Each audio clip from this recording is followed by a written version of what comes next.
আমি আরো দুইটা উপাখ্যান এনেছি। সেটা হলো মনুষ্যদেহ ধারণ করে সেই মানুষটি যদি ভগবানকে দর্শন করেন, তিনি কেমন ধরনের মানুষ, তিনি কত উন্নত মার্গে পৌঁছে গেছেন। আর এটা হলো ভগবান ভক্তের ইচ্ছা পূরণ করার জন্য তিনি যে সাক্ষী দেন, তিনি যে ভক্তের ইচ্ছা পূরণ করার জন্য তিনি জাগা মতো গিয়ে তিনি তার কর্তব্য রক্ষা করেন। সেই দুইটি উপাখ্যান যদি আপনারা সময় দেন বলতে পারেন। আমি বলছিলাম আপনাদের যে তারা ব্রহ্ম হরিনাম কোথা থেকে আসলো, খুব তাড়াতাড়ি বলে যাবো, আপনারা খেয়াল করে শুনবেন।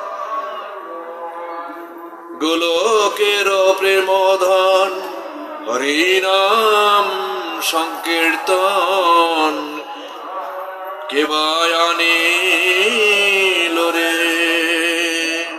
গোলকের প্রেম ধন হরিনাম সংকীর্তন কেবায় আনিল রে।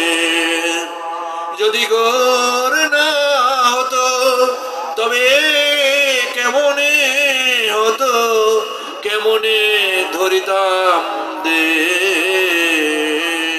কেমনে ধরিতাম দে। রাধার মহিমা প্রেম রস সীমা জগতে জানা তোকে। যদি গোর না হইতো তবে কেমনে হইতো, কেমনে ধরিতাম দে। রাধার মহিমা প্রেম রস সীমা জগতে জানা তোকে। যদি গোর না হইতো তবে কেমনে হইতো, কেমনে ধরিতাম দে। দে মানে প্রাণ।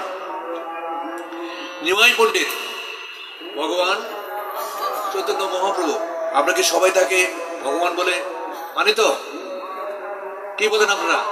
হ্যাঁ নাকি মনুষ্য দেহ ধারণ করতে যেটা ভগবান মনে করি না? স্বয়ং ভগবান, তিনি স্বয়ং ভগবান। তিনি রাধা কৃষ্ণ মিলিত তনু হয়ে জগতে এসেছেন। এই জন্য বলছেন হরিণীকৃত চরিং চিরাত করুণাবেতন্য কলৌ সমর্পয় তুমি উন্নত উজ্জ্বল সমস্য ভক্তি শ্রিয়ম হরিপুরট সুন্দর দুতি কদম্ব সন্দীপিত সদা হৃদয় কন্দরে স্ফুরত বসছে নন্দন। যে জিনিসটি আজ পর্যন্ত কেউ জগৎ সংসারে দিতে পারে নাই, সেই জিনিসটি স্বাদ দেওয়ার জন্য আমি এই জগতে এসেছি মনুষ্য দেহ ধারণ করে। আমি আবির্ভূত হয়েছি। যদিও আমরা জানি নিমাই সচী মায়ের সন্তান, সচী মায়ের গর্ভে এসেছেন না, তিনি ভগবান কখনো কারো গর্ভে আসেন না, ভগবান আবির্ভূত হন। ভগবান আবির্ভূত হন। দেবকী নন্দনের কি কৃষ্ণ আবির্ভূত হয়েছিলেন না গর্ভে এসেছিলেন? সুতরাং মনে রাখতে হবে। যাই হোক, তো বলছেন যে 48 বছর বয়স ভগবানের, সেই 48 বয়সে তিনি 24 বছর সন্ন্যাস ধর্ম গ্রহণ করেছেন। 24 বছর তিনি গৃহস্থ ধর্ম ছিলেন, আর 24 বছর তিনি পরে তিনি সন্ন্যাস ধর্ম গ্রহণ করেছেন। সেই সন্ন্যাস ধর্ম গ্রহণ করাকালীন তিনি প্রথম 6 বছর তিনি উত্তর এবং দক্ষিণ মানে ভারতের এক মাথা থেকে আরেক মাথা পর্যন্ত তিনি নাম প্রেম বিচার করে ঘুরেছেন। আর 6 বছর তিনি এক জায়গায় বসে বসে নর্তন কীর্তন করেছেন। আর বাকি যে 12 বছর, সেই 12 বছর তিনি গম্ভীরাতে বসে, পুরীতে গম্ভীরাতে বসে তিনি হা কৃষ্ণ হা কৃষ্ণ হা কৃষ্ণ বলে তিনি তার সময়গুলি অতিবাহিত করেছেন। হরি বল। মারা পিছনে বুঝতে পারেন? পিছনে যারা আছেন বুঝেন তো? সেই নিমাই পণ্ডিত তিনি কোথায় সন্ন্যাস গ্রহণ করেছেন, কিভাবে সন্ন্যাসী হলেন, কেন তার সন্ন্যাস হওয়ার প্রয়োজন দেখা দিল? তিনি তো মানুষ ছিলেন। আমরা মনুষ্য দেহধারী তাকে জানি, কিন্তু কেন তিনি সন্ন্যাস ধর্ম গ্রহণ করলেন? তিনি একটু ছোট্ট কথা বলেন। তিনি বলেছিলেন যে আমি যতবারই হরিনাম সংকীর্তন নিয়ে মানুষের দ্বারা দ্বারা গেছি, কোনো মানুষ মোটিভেশন হয় না, কোনো মানুষের উপলব্ধি হয় নাই। আমি নিমাই পণ্ডিত যদি সন্ন্যাস ধর্ম গ্রহণ করে যদি আমি এইভাবে যদি আচার বিচার করে তাদেরকে আচরণ শিখাই, হয়তো তারা আবার ভগবত ভক্তের পথে, ভক্তির পথে তিনি চলে যাবেন। যার জন্য তিনি ভাবলেন যে আমাকে সন্ন্যাসী হতে হবে। এই একটি কারণ বললাম, আরো অনেক কারণ আছে। যাই হোক, সেই নিমাই পণ্ডিত 24 বছর কাল অবধি নিজের ঘরে থাকাকালীন তিনি কাটোয়ায়, পূর্ব বর্ধমানের কাটোয়া নামক জায়গায় তিনি কেশব ভারতীর কাছ থেকে সন্ন্যাস মন্ত্র গ্রহণ করে তিনি সন্ন্যাসী হয়েছিলেন। দ্বিমত থাকলে আমার সঙ্গে সঙ্গে সঙ্গে বলবেন, যদি কেউ জানেন দ্বিমত থাকলে বলবেন, কারণ আমি বিভিন্ন জায়গায় যাই, আমাদের ভুলটুকু শুধরে যাবে, এতে আমার কোনো লজ্জা হবে না। তাহলে এই 24 বছরের মধ্যে তিনি কাটোয়ায় বসে সন্ন্যাস ধর্ম গ্রহণ করলেন। কেশব ভারতীর কাছ থেকে তিনি সন্ন্যাস মন্ত্রে দীক্ষিত গ্রহণ হলেন এবং কেশব ভারতী তাকে সন্ন্যাস মন্ত্র দিতে পারে। তিনি সন্ন্যাস মন্ত্রের যে মন্ত্রটি তিনি কেশব ভারতীর কানে কানে বলে দিলেন আর বললেন যে, কেশব ভারতী তুমি এই মন্ত্র আমাকে দান করবা। তিনি কেশব ভারতী ভগবানের কানে কানে সবকিছু বলে দিলেন, বললেন যে এই তো মন্ত্র, হ্যাঁ এই মন্ত্র। তাহলে যার মন্ত্র তিনি গ্রহণ করলেন, ভায়া নিলেন কেশব ভারতীকে। প্রত্যেকটা এর সঙ্গে মানে শব্দের সঙ্গে একটা করে সুন্দর আপনার যোগসূত্র রয়েছে। আর এই কেশব ভারতী যখন সন্ন্যাস মন্ত্রে দীক্ষিত করবেন, তার আগে সন্ন্যাসী হওয়ার আগে তার সমস্ত দেহের যে এই যে চুলগুলি আছে, এই চুলগুলি বিশেষ করে মাথার চুলগুলি তাকে ফেলে দিতে হবে আর তাকে নতুন বস্ত্র পরিধান করতে হবে। সন্ন্যাস ধর্ম গ্রহণকালীন সময়ে তিনি বস্ত্র পরিধান না করার আগে মধু নাপিত নামে একজনকে বলছিলেন, তুমি আমার মাথাটা মুন্ডন করে দাও। এই মধু নাপিতকে তিনি বলছেন যে তুমি আমার মাথা মুন্ডন করে দাও, আমি সন্ন্যাস ধর্ম গ্রহণ করব। কিন্তু মধু নাপিত ভগবানের প্রতি এরম ভাবে আকৃষ্ট হলেন, তিনি আর ওই ভগবানের কথাটা পালন করতে একটু দ্বিধা করলেন যে আমি তোমার মাথা মুন্ডন করতে পারবো না। কেন? যে তুমি যদি সন্ন্যাসী হয়ে যাও তা আমরা কার সঙ্গে থাকবো? কে আমাদের জগৎ সংসারকে উত্তরণের পথ ঘটাবে? কারণ রাগ হয়ে বলছেন যে তুমি যা বলছো তা করো, তুমি আমার এই মাথার চুল মুন্ডন করে দাও। তখন মধু নাপিত কি করছে, আমরা সেলুনে গেলে দেখি যে আমাদের মাথায় জল দিয়ে তারপর সেটা মুন্ডন করে, কিন্তু মধু নাপিতের এই চোখের জলে ভগবানের মাথা ভিজিয়ে দিয়ে তিনি খুঁট দিয়ে তিনি সেই মাথা মুন্ডন করে দিলেন এবং তিনি সেদিন থেকে সেই খুঁটটি নদীতে গঙ্গায় ফেলে দিলেন। ফেলে দিয়ে বললেন যে আমি আর জীবনে কোনোদিন এই কর্মটি সম্পাদন করব না। এই হলো ভগবত প্রীতি, ভগবানের করুণা। ভগবানের করুণা না হলে তো আমি উত্তরণ ঘটে পারবো।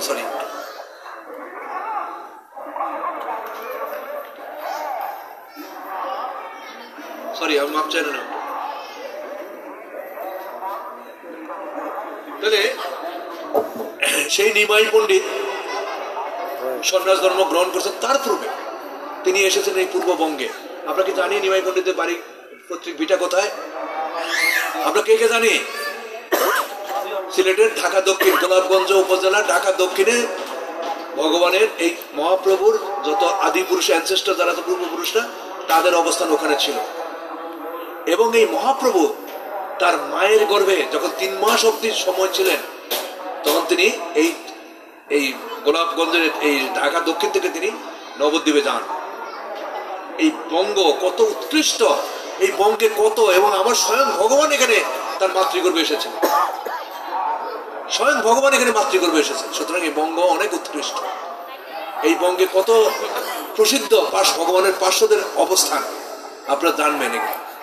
যেমন আছে চিটং আছে পুণ্ডরিক ধাম, রাজশাহীতে আছে খেতরি ধাম, সচী মায়ের বাবার বাড়ি এখানে বাহুবল, এরকম বহুত আছে, বহুত অগণিত তত্ত্ব আছে। সুতরাং এইখানে যদি আমরা ভগবানকে একবার দর্শন, তার পিতৃপুরুষদের যদি আমরা আবার দর্শন করতে পারতাম, তাহলে আমাদের জীবন ধন্য হতো। ঘুমাবেন না। রাধে রাধে, রাধে রাধে, রাধে রাধে, রাধে রাধে, হরি বল, হরি বল।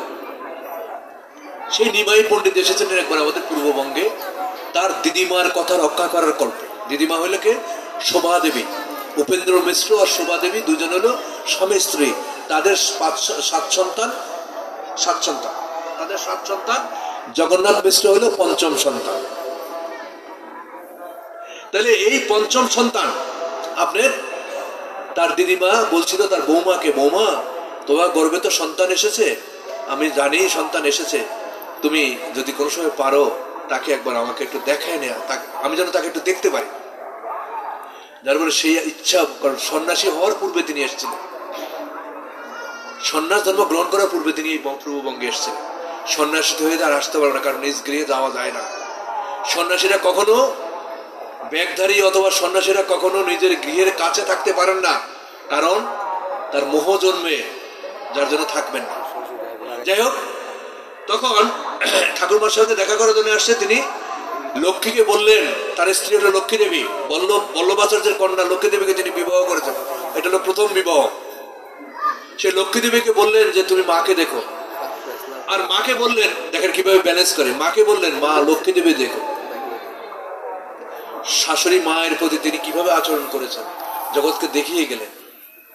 মাকে বললেন লক্ষ্মীকে দেখো, লক্ষ্মীকে বললেন তুমি মাকে দেখো, ব্যালেন্স করেন। যাই হোক, সিলেটের ঢাকা দক্ষিণ সেই হলো আমাদের সেই মহাপ্রভুর আদি বাসস্থান। নিমাই পণ্ডিত ওখানে আসছে, তখন তপন মিশ্র নামে একজন ব্রাহ্মণ ছিলেন, অত্যন্ত সুপণ্ডিত ব্রাহ্মণ। তখন ভগবান যখন আসছেন, তখন ভগবানের চরণে তিনি দণ্ডবোধ প্রণাম নিবেদন করে তিনি সেখানে গেলেন। বললে ভগবান বললেন কে? উত্তরে তপন মিশ্র বললেন আমি তপন মিশ্র। কি চাই? সাধ্য সাধন তত্ত্ব জানতে চাই। সাধ্য সাধন, সাধ্য সাধন কি জিনিস একটু পরে আপনাদের সঙ্গে আলাপ করতেছি। বহু শাস্ত্র পরে আমি বিভ্রমে আছি, মানে আমার মধ্যে ভ্রম তৈরি হয়েছে। নিমাই বললেন যে সাধ্য সাধনের আমি কি জানি? বলে তুমি জানো না, জানে কে? কেন, কিভাবে জানো? আমি জানি, তুমি এই জগতে ত্রাণকর্তা, তুমি যদি না জানো জানবে কে? মানুষকে কখনো ভগবত বুদ্ধিতে ভেবো না। আমরা অনেকে আমাদের মধ্যে বলে যে আমি ভগবান হয়ে গেছি, অনেকে বলি যে ভগবান আসছে, ওটা হয়েছে সেটা হয়েছে, কত কিছু কত সময় জাগ্রত হয়। মানুষ কখনো ভগবত বুদ্ধিতে দেখতে নেয় মানুষকে। তখন তিনি কি বললেন যে আমি সাধ্য সাধনের কি জানি? ভগবান বললেন যে তপন মিশ্র বললেন যে আপনি জানেন না, তবে জানেন কে?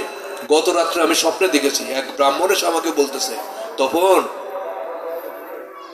এই যে পশ্চিমবঙ্গ থেকে, এখন তো পশ্চিমবঙ্গ, যাই হোক, এখানে নিমাই পণ্ডিত এসেছে, তুমি তার কাছে যাও।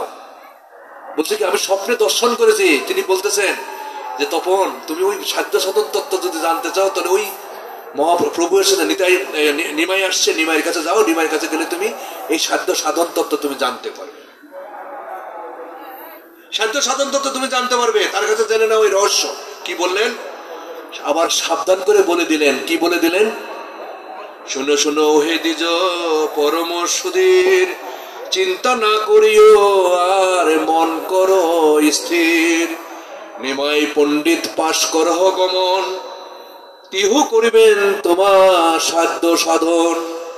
মনুষ্য নহেন তিহু নর নারায়ণ, নর রূপে লীলা তার জগত কারণ। বেদগুপ্ত এক সকল না কহিবে কারে, কহিলে পাইবে দুঃখ জন্ম জন্মান্তরে। কি বললেন? যে দ্বিজ মানে কি? ব্রাহ্মণ। হে ব্রাহ্মণ, হে পরম সুধীর, তোমাকে সাধ্য সাধন তত্ত্ব জানানোর জন্য যে আসছে তুমি তার কাছে যাও, নিমাই পণ্ডিতের কাছে যাও, তার পাশে তুমি গমন করো, তাই সে তোমাকে সাধ্য সাধন তত্ত্ব তোমাকে জানাবে। তিনি কিন্তু মনুষ্য নন, তাকে কখনো মনুষ্য জ্ঞানে ভাববে না। আর যদি এই কথাগুলি বেদগোপ্য মানে কি? বেদ এই সমস্ত কথা নাই, বেদ গোপনীয়, বেদ গোপনীয়, বেদ গোপ্য মানে গোপন জিনিস। তুমি তার কাছে যাও, তার কাছে তুমি যাই সাধ্য সাধন তত্ত্ব জানো। যদি তুমি বাইরে কাউকে বলো, তাহলে জন্ম জন্মান্তর ধরে তোমার দুঃখ পেতে হবে। সাবধান করে দিলেন। কি বললেন এবার? তোর সাধ্য কি? যে জিনিসটিকে পাওয়ার জন্য লোক ভজনা করে সেটা হলো সাধ্য। আর এই জিনিসটি পাওয়ার জন্য যে আমাদের পদ্ধতি, এটাকে বলি সাধনা। যে আবার বলি আমি, যে জিনিসটিকে পাওয়ার জন্য লোকে ভজনা করে তা হলো সাধ্য। আর যে জিনিসটি পাওয়ার, যাকে পাওয়ার জন্য, এই সাধ্য বস্তুকে পাওয়ার জন্য যে নিয়ম আমরা পালন করি তা হলো সাধনা। তারপর কি বললেন? তমন মিশ্র তাকে ঈশ্বর গানে বললেন যে চৈতন্য মহাপ্রভু তখন তাকে বললেন যে আমাকে এরকম ঈশ্বর জ্ঞানে ভাবো না, আর আমি তোমাকে সাধ্য সাধন তত্ত্ব আমি তোমাকে বোঝাতে পারবো না। তপন মিশ্র আঁকড়ে ধরলেন, সাধ্য সাধন তত্ত্ব তোমাকেই বোঝাতে হবে। তখন ভগবান বললেন, তুমি তো বাচ্চা হে, তুমি তো কৃষ্ণ প্রেমে ভজে গেছো। কারণ ভক্তকে আর দূরে সরাতে পারতেছেন না, ভক্তের ইচ্ছা তো ভগবান পূর্ণ করেন। তিনি তাকে যত দূরে সরে দিতে চাইতেছেন তাকে পারতেছেন না। এর আরেকটা গল্প, আরেকটা কথা মনে করলো প্রদ্যুম্ন মিশ্রের। তিনি গেছিলেন মহাপ্রভুর কাছে যে আমি তোমার কাছে ভাগবত কথা শ্রবণ করবো। মহাপ্রভু বলতেছে, আরে আমার কাছে ভাগবত কথা কি শ্রবণ করবা, যাও রায় রামানন্দের কাছে, সে জানে ভাগবত কথা। ভক্তরে কোথায় নিয়ে গেছে দেখেন, ভগবান বলতেছেন তার ভক্তের কাছে যাওয়ার জন্য, তার কাছে ভাগবত কথা শ্রবণ করো। আর আমরা হলে কি করতাম, আসেন বসেন, না জানলো ঠেলাঠেলি কথা করতাম। আর ভগবান হয়ে তিনি তার ভক্তকে তার মান বড় করার জন্য তিনি বললেন, যাও রামানন্দের কাছে যাও, তার কাছে গিয়ে এই ভগবান মানে ভাগবত কথা শ্রবণ করো। ভগবান ভাগবত কথা কার কাছে শ্রবণ করতেন? হরি বল। ভগবান পুরীতে যখন থাকতেন তখন তিনি এই যে ধ্রুব মহারাজ এবং প্রহ্লাদ চরিত্র তিনি যখন শ্রবণ করতেন, কার কাছ থেকে শ্রবণ করতেন? এবং সঙ্গে কাকে রাখতেন? সঙ্গে রাখতেন মাত্র 3.5 জন। বলে এটা কি জন আবার অর্ধেক হয় কেমনে? কি গো, আপনাদের প্রশ্ন থাকে না আমারে করতে, যে জন আবার অর্ধেক হয় কেমনে, 3.5 জন হয় কেমনে? রায় রামানন্দ, স্বরূপ দামোদর, সিকি মাইতি আর হলো মাধবী দেবী। আগের 3 জন হলো পুরুষ, পরে মারা আপনারা কেউ কোথাও রাগটাগ করেন না। পরের জন হলো মহিলা, তিনি হলেন অর্ধাঙ্গিনী, তারকে অর্ধ হিসাবে বিবেচনা করেছেন। শুনে দেন নিগুড় তত্ত্ব, এই সমস্ত তত্ত্ব সবসময় শুনতে পারবেন না, সবসময় শোনার ভাগ্য হবে না, সবসময় শোনাবেও না। এই তত্ত্ব জানার জন্য ঘন্টার পর ঘন্টা, দিনের পর দিন বইপত্র করি। তাহলে এই হলো 3.5 জন। কে? রায় রামানন্দ, স্বরূপ দামোদর, সিকি মাইতি, আর সিকি মাইতির বোন হলো মাধবী দেবী। এই মাধবী দেবী যেহেতু মহিলা, তিনি অর্ধাঙ্গিনী হিসেবে থাকেন, এই হিসাবে তার অর্ধেক অঙ্গ এখানে। এই হলো 3.5 জন। মহাপ্রভু এই 3.5 জনের কাছে সবসময় তিনি ভাগবত কথা শ্রবণ করতেন, ওই পুরীর গম্ভীরাতে বসে বসে। যাই হোক, তো বলতেছে নিমাই তপন মিশ্রকে, তপন তুমি কত ভাগ্যবান, তুমি এত কৃষ্ণ প্রেমে তোমার এত রতি হয়েছে, তুমি কৃষ্ণকে জানার জন্য তোমার আগ্রহ বেড়েছে। আজকে যেমন আপনারা কষ্ট করে কৃষ্ণ কথা শোনার জন্য বসে আছেন, আপনাদের মনে ভগবান সেই রতি সৃষ্টি করে দিয়েছে, সেই ইচ্ছা, সেই ভগবানের সেই আশীর্বাদ আপনারও প্রাপ্ত হয়েছে। তো বলতেছে যে কৃষ্ণই সাধ্য আর তার ভজন হইল সাধনা। আমি কিন্তু বলছি আগে যে কিভাবে আপনার এই নাম সংকীর্তন কথাটা আসলো, এটা জানাবো আজকে। তখন বলছে মধুর মধুর মৃত মঙ্গলম মঙ্গলা নাম সকলি নিগম বললি সৎ ফলং চিত স্বরূপম। বলছে ভগবানের নাম সকল মধুরের মধুর, সকল মঙ্গলের মঙ্গল, সকল নিগম লতার সৎফল এবং অপ্রাকৃত চৈতন্য স্বরূপ। নট প্রাকৃত, অপ্রাকৃত। প্রাকৃত জিনিস জগতে থাকে, অপ্রাকৃত জিনিস আমাদের কাছে থাকে না, সেটা থাকে গোলক বৃন্দাবনে বৈকুণ্ঠে। তো বলছে যে শিষ্যের মন বড় চঞ্চল কেন?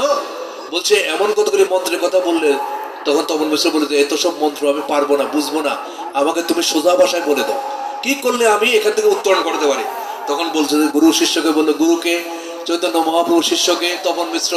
তখন শিষ্যকে বললো যে একমাত্র তুমি যদি গোবিন্দ কীর্তন করো তাইলে তোমার এই সাধ্য সাধনের কথা তুমি জানতে পারবে। মোট কথা নাম সংকীর্তনের শ্রেষ্ঠ কীর্তন। হ্যাঁ, নিমাই বললেন, শুনো মিশ্র, কলিযুগে নাহি তপযজ্ঞ, যেই জন ভজে কৃষ্ণ তার মহাভাগ্য। অতএব গৃহে তুমি কৃষ্ণ ভজ গিয়া, কোটি নাটি পরিহারি একান্ত হইয়া। যে গৃহে গিয়ে তুমি কৃষ্ণ ভজন করো, সাধ্য কৃষ্ণ, কৃষ্ণকে প্রাপ্তি হলো ভজন। এই কৃষ্ণ ভজন হলো কৃষ্ণকে প্রাপ্তি ভজন, এবং সেটাই সাধনা। এই হলো সাধ্য সাধন। তখন বললেন কি যে কলিতে তো অনেক দোষ, কলি কল্পনাশক, দোষে ভরা কলি। মহাপ্রভু এখানে দোষ কাটিয়ে দিলেন যে আমি তোমাকে 16 নাম 32 অক্ষর দিয়ে দিচ্ছি, এই মন্ত্র যদি তুমি পাঠ করো তাহলে তোমার জীবনের উত্তরণ ঘটবে। তিনি নিমাই আবার বললেন, তাহলে এই মন্ত্রটা কি, সোজা মন্ত্রটা কি? বললেন যে হরে কৃষ্ণ কৃষ্ণ কৃষ্ণ হরে হরে, হরে রাম রাম রাম হরে হরে, এই 16 নাম 32 অক্ষর যদি তুমি সবসময় পাঠ করো এবং তোমার হৃদয়ে বসাতে উঠাতে জাগাতে ঘুম থেকে উঠে খাওয়াতে যখন তখন তুমি যদি 16 নাম 32 অক্ষর তুমি মনে জাগ্রত করো, তাহলে তোমার মুক্তি। তপন মিশ্র তার থেকে পেয়ে গেলেন তার উত্তর। গেলেন তপন মিশ্র কি জন্য? যে সাধ্য সাধন বুঝতে চায়। সাধ্য সাধনের কথা নিয়ে গেলেন কৃষ্ণ ভজন এবং সাধনা। তাহলে এই যে আমাদের হরিনাম সংকীর্তন হয়, এই সংকীর্তনের কথা মহাপ্রভু বলে গেলেন আজ থেকে 500 বছর আগে। আপনারা যদি কেউ একটি গ্রন্থ করেন অমিয় অখণ্ড অমিয় চরিত্র সব আছে, মহাপ্রভু সম্বন্ধে সব আছে, অখণ্ড অমিয় চরিত্র। তাহলে কি হলো? এই 16 নাম 32 অক্ষর যদি আমরা সবসময় উচ্চারণ করতে পারি, তবে আমাদের সেই আমরা সাধ্য এবং সাধনকে আমরা নিজেরা আয়ত্ত করতে পারবো। বললো যে একটু ছোট করে দাও, এই সাধ্য সাধন তত্ত্ব তো বুঝলাম, এই 16 নাম 32 অক্ষর আমি কিভাবে পালন করব, কখন কোথায় বলা যাবে? তুমি তো বলে ফেললে যে খাইতে শুইতে মানে উঠতে বসতে যেমন যেখানে থাকো, যে অবস্থা থাকো, তুমি এই 16 নাম 32 অক্ষর জপ করো। তখন মহাপ্রভু ভাগবতমের সর্বশেষ শ্লোকে বলে গেছেন, ভাগবতম পড়ে দেখবেন 18,000 শ্লোকের সর্বশেষ শ্লোকে তিনি বলে গেছেন। গীতায় শ্লোক সংখ্যা কত মারা কে জানেন? হ্যাঁ বলেন না, বলেন। হ্যাঁ 67 700 গীতায় শ্লোক সংখ্যা 700 আর ভাগবতের শ্লোক সংখ্যা কত? 18,000 দ্বাদশ স্কন্ধ বিশিষ্ট ভাগবত আর 18 অধ্যায় বিশিষ্ট হলো শ্রীমদ ভগবত গীতা, যার শ্লোক সংখ্যা 700, ভাগবতের শ্লোক সংখ্যা হলো 18,000। এই 18,000-এর সর্বশেষ শ্লোকে বলে গেছেন ভগবান যে খাইতে শুইতে যথা তথা নাম লয়, কারো দেশ নিয়ম নাই, সর্বসিদ্ধি হয়। কি বললাম? যে আপনি খাইতে গেছেন, শুইতে গেছেন, যে কোনো স্থানে ল্যাট্রিনে গিয়েছেন, কোনো বাদ বিচার নেই, আপনি কৃষ্ণ নাম গ্রহণ করতে পারবেন। মাদের একটা অভয়বাণী আছে, মাদের যদি শরীরও খারাপ থাকে তবু তিনি কৃষ্ণ নাম গ্রহণ করতে পারবেন। সুতরাং কোনো সমস্যা নাই, বাদ দিতে পারবো না আমরা। এই কৃষ্ণ নামকে আমার এই দেহ অন্তরে ঢুকে রাখতে হবে, এই দেহের বাইরে একে বের করা যাবে না, কোনো শক্তি আমার নাই। এটা মহাপ্রভু শিক্ষা দিয়ে গেছে। খাইতে সইতে যথাযথ নাম লয়, কালো দেশ নিয়ম নাই, সর্বসিদ্ধি হয়। বলছেন হর্ষে প্রভু কহেন শুনো স্বরূপ রাম রায়, হর্ষে প্রভু কহেন শুনো স্বরূপ রাম রায়, নাম সংকীর্তন কলৌ পরম উপায়। কলৌ মানে কলিযুগে, কলিযুগে একমাত্র নাম সংকীর্তন পরম উপায়। সুতরাং এর বাইরে আর কিছু নেই। তাহলে এখানে আমরা কি পেলাম? যে এই মন্ত্র তুমি পাঠ করো, শ্রবণ করো, হৃদয়ে ধারণ করো, যেখানে খুশি তুমি করো, কোনো সমস্যা নাই। রামায়ণের একটা কথা মনে পড়ে গেল, এই কথা কইলে আজকে পাঠে আমি যা থাকতে পারবো না। হ্যাঁ, প্রভু রামচন্দ্রের একটা কাহিনী। যাই হোক, বলছে কি সাধিতে সাধিতে সাধিতে সাধিতে তবে প্রেমাঙ্কুর হবে, সাধ্য সাধন তত্ত্ব জানিবার সে তবে। আর কি বলছেন? এবার তপন মিশ্র কি করলেন একটু শুনেন আমরা। এবার তপন মিশ্র বললেন যে তাহলে আমি উঠি, আমি তোমার সঙ্গে নবদ্বীপ যাব। মহাপ্রভু বললেন যে আমার সঙ্গে তোমার নবদ্বীপ যাওয়ার দরকার নেই। কি কোনো সমস্যা? শুনতে চান কি আমরা? শুনেন, এই অমৃতময় কথা আর মিলাতে পারবেন না, মিলাতে পারবেন। বলছে প্রভু আমি তোমার সঙ্গে নবদ্বীপ যাব। আমরা যখন জোহর চিনে জোহরি, ভগবানও চিনে গেছেন, তপন মিশ্রে চিনে গেছেন যে এর দিয়ে আমার কাজ সাধন করে দেবে, আমার ভালো পার্শ্বদ হবে। তিনি কি করলেন যে তোমার আর নবদ্বীপে আমার সঙ্গে যাওয়ার দরকার নাই, তাহলে তুমি এখন কাশী চলে যাও, আমি কাশীতে আসতেছি, কাশীতে তুমি আমার সহচর হবে, তুমি সেখানে চলে যাও এবং আমি সেখানে। কাশী যাবে কেন মহাপ্রভু? সেখানে যে মায়াবাদী সন্ন্যাসীরা আছে তাদেরকে উদ্ধার করতে যাবে, তার কাজে তো উদ্ধার করা। হ্যাঁ হ্যাঁ, কিবা বিপ্র কিবা